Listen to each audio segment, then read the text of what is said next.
Instrumentos Mortais era visto como o novo Harry Potter, e antes mesmo dele estrear, uma sequência já tinha sido anunciada. Porém, o filme foi um completo desastre, acusado de ser uma cópia mal feita de Crepúsculo, e juntando isso com um péssimo marketing e algumas polêmicas envolvendo a autora dos livros, Instrumentos Mortais foi uma tremenda decepção, e deixou de ser a nova galinha dos ovos de ouro para ser lembrado como um grande fracasso.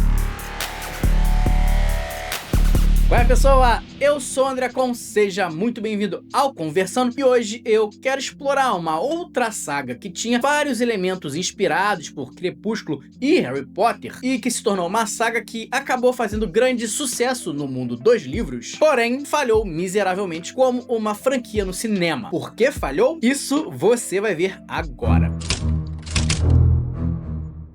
Caso você estivesse morando em Marte, Instrumentos Mortais, Cidade dos Ossos é um filme de 2013 que adaptava o trabalho da autora Cassandra Clare. A saga de livros da escritora tem 6 volumes e foi um sucesso absurdo naquela época em que ficção infanto-juvenil era o gênero que mais fazia sucesso no mundo. Nessa obra, a gente acompanha a história da Clary, uma adolescente que vê símbolos que, aparentemente, a maioria das pessoas não enxerga. Depois de presenciar um assassinato e da sua mãe desaparecer, ela descobre ser uma Shadowhunter, uma classe cuja missão é caçar demônio, vampiros e toda essa coisa de fantasia. Assim, para resgatar a sua mãe, ela acaba unindo forças com o Jace, um Shadowhunter experiente e misterioso. E, além disso, acaba descobrindo segredos sombrios sobre o seu passado, enquanto desenvolve sentimentos pelo caçador. Bom, é evidente que Shadowhunters pega muitos dos elementos utilizados nas duas maiores sagas da época, Crepúsculo e Harry Potter. Só para citar alguns para efeito de comparação. Ela é uma série de fantasia urbana que tem elementos sobrenaturais que os chamados mundanos não conseguem enxergar. A protagonista é aquela adolescente predestinada para algo único, os elementos do mundo mágico são escondidos, existe toda aquela coisa de vampiros e lobisomens, e até o tio da protagonista é uma figura paterna que se transforma em um animal canino. E pegando o histórico da autora Cassandra Clare, isso aí até que faz sentido, tá? Isso porque ela começou a sua carreira justamente escrevendo fanfics de Harry Potter. E não só isso, ela era até conhecida e meio famosinha nesse nicho por conta das suas publicações. As suas duas maiores fics estão inclusive diretamente relacionadas com a história que a gente vai ver no filme Instrumentos Mortais. Uma das fics se chamava The Draco Trilogy, uma série que focava especificamente no Draco Malfoy e que tem inclusive passagens que seriam utilizadas praticamente palavra por palavra no futuro livro que a autora publicaria, Instrumentos Mortais. E a sua outra fic mais famosa se chamava exatamente Instrumentos Mortais. E o curioso dessa obra é que, além do título, ela também carregaria outros temas presentes nessa história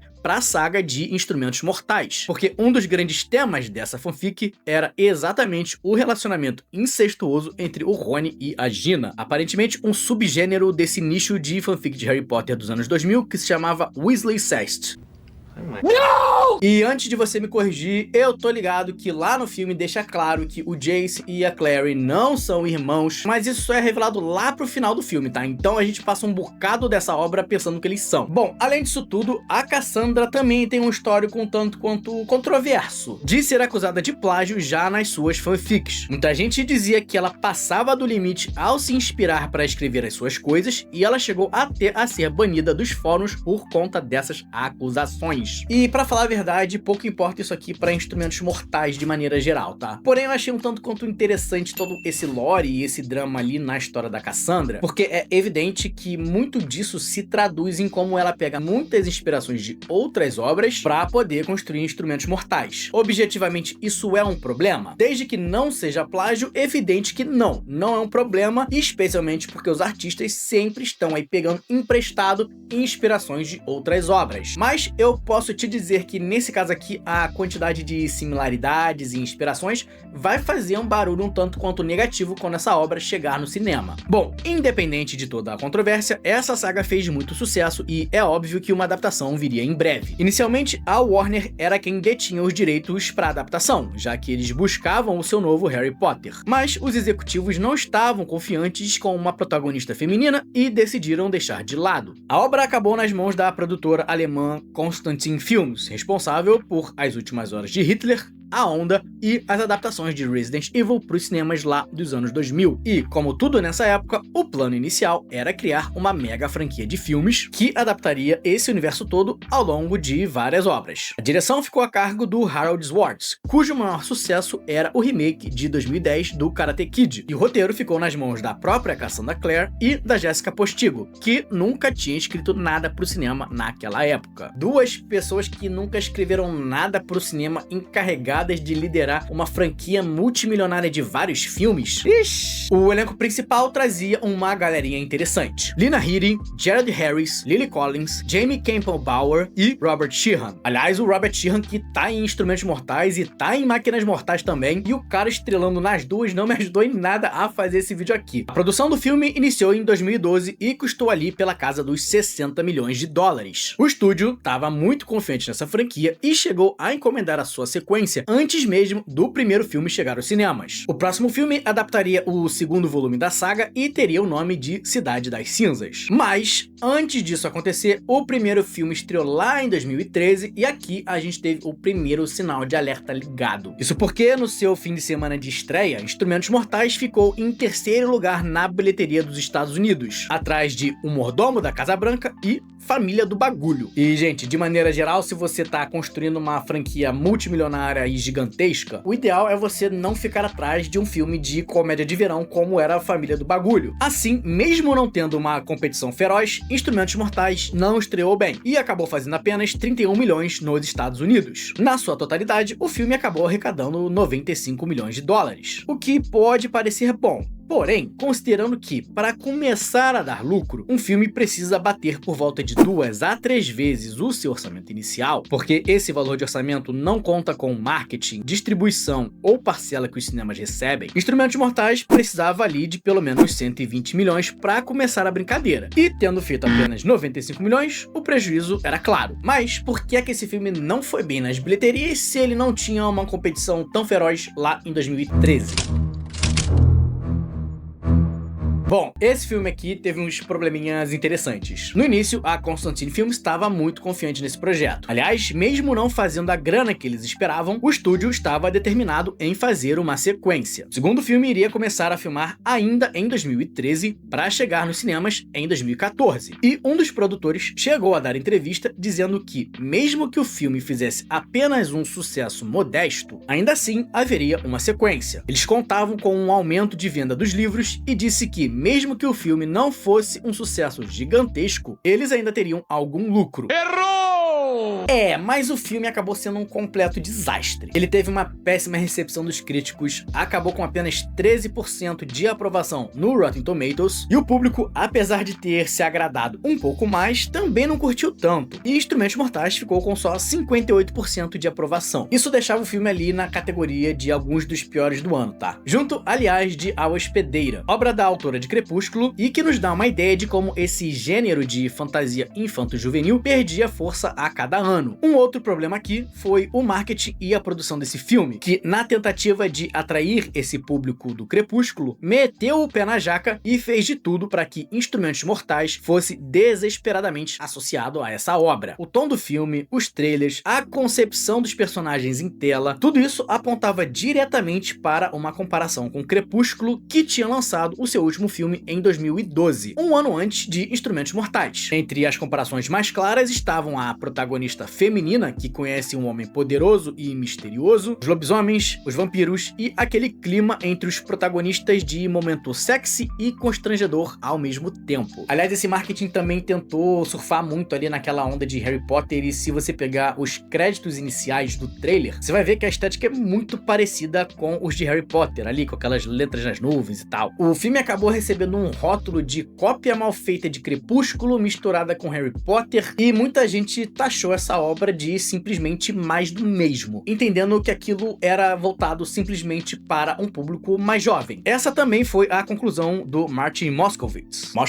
não sei, um dos manda-chuvas desse projeto. Ele falou que um dos grandes erros do filme foi a campanha de marketing, que focou demais em um público muito jovem e deixou de lado uma boa parcela do público que ele tinha que trazer para assistir o filme nos cinemas. Quem também não gostou do resultado final, como sempre, foram os fãs do filme, que não conseguem ver uma obra que faça sentido com o material fonte. Isso porque, apesar do filme iniciar de maneira geral fiel aos livros, ao longo da obra o roteiro diverge em muita coisa do que acontece no material fonte, em especial com relação ao final, que foi completamente mudado para o cinema. No final original, ao invés de uma cena constrangedora da protagonista emocionada por tocar no abdômen do bad boy, o vilão escapa vitorioso com o artefato que ele estava buscando, deixando os heróis numa situação complicada e preparando o terreno para o próximo livro. Ou seja, o final do livro é só um pouquinho melhor. Bom, com todo esse barulho negativo da crítica, dos fãs e, claro, dos haters de Crepúsculo que agora tinham uma nova obra para dar hate em cima, a Constantin Films decidiu que seria melhor dar um passo para trás e repensar no que estava fazendo. O estúdio adiou a produção do segundo filme, algo que a Cassandra Clare gostou, porque, segundo ela, o roteiro da sequência era completamente diferente do livro, algo totalmente irreconhecível e que iria deixar os fãs ainda mais irritados. Gente, qual é a dificuldade de fazer um bagulho que pareça minimamente com o material original, cara? Assim, apesar do desejo de continuar com a saga, a Constantin Films perdeu o seu diretor, que foi trabalhar em outros projetos, e com essa bagunça toda, o estúdio decidiu que o melhor seria deixar pra lá e rebootar essa saga como uma série de TV. E que, aliás, aparentemente a galera curtiu, tá? Eu, particularmente, não assisti, mas ela é muito bem avaliada aí nos sites de Rotten Tomatoes, IMDb e etc. Mas e o filme? Era ruim mesmo?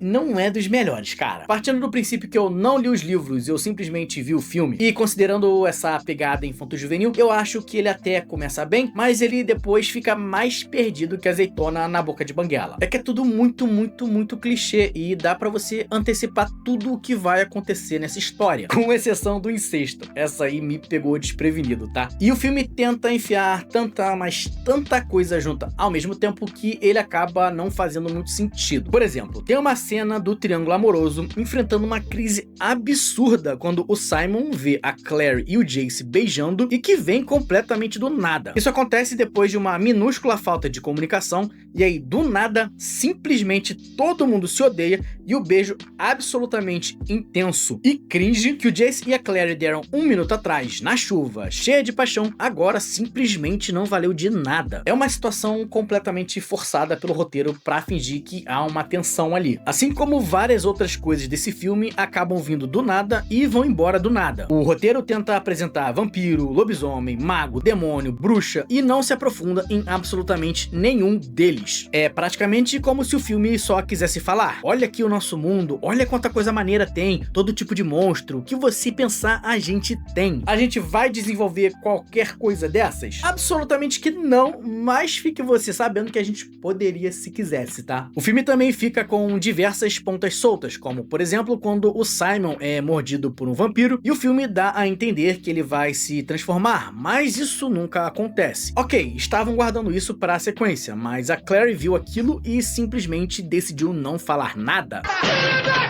E as pessoas que trabalham no instituto e trataram das feridas dele, também ninguém viu e nem falou nada? Gente, se for pra depender desses Shadowhunters aqui pra proteger o nosso mundo, esquece, entrega pro Beelzebub. E eu nem vou falar dos diálogos absolutamente constrangedores e forçados do casal principal. E que, veja bem, eu entendo ser assim até certo ponto, mas pra essa franquia ter feito sucesso, ela precisava atingir mais do que um público muito jovem. E sobre o incesto, o que é que tem pra falar, né? Eu simplesmente acho ruim, mas não por conta de um moralismo barato, porque eu acho sim é um tema que dá pra você explorar bem numa história, como por exemplo é o caso do Jaime e da Cersei Lannister lá em Game of Thrones, mas aqui eu acho muito mal colocado pro público e simplesmente serve como uma desculpa esfarrapada pra fazer o famoso eles querem ficar juntos, mas não podem. Sendo que dá pra fazer isso de várias outras maneiras mais interessantes e mais criativas. Me parece um jeito de fazer o choque pelo choque, sem nenhum tipo de desenvolvimento ou razão para estar presente na narrativa. Assim, Instrumentos Mortais acabou ficando marcado como uma cópia barata de Crepúsculo. E apesar do sucesso dos livros, o filme foi feito com um roteiro péssimo que tinha pouco a ver com o material fonte, não se preocupou em alcançar mais do que um público muito jovem e, sendo um filme muito abaixo da média, lançado numa época em que o momento cultural do cinema mudava de forma, com adaptações infanto-juvenil tendo cada vez menos força nas telonas, essa obra nunca teve teve a sua sequência feita. A saga acabou marcada como um grande mais do mesmo, que bebeu até demais das suas fontes de inspiração, e no momento em que o mercado ainda estava inundado com esse tipo de adaptação infanto-juvenil, Instrumentos Mortais acabou se perdendo em meio a tanto conteúdo parecido. Antes de você ir, deixa aí nos comentários o que é que você achou dessa história toda. Tu curtia Instrumentos Mortais? E se você viu a série, aproveita e me diz aí se vale a pena assistir ou não. Valeu, gente, um abraço e até a próxima!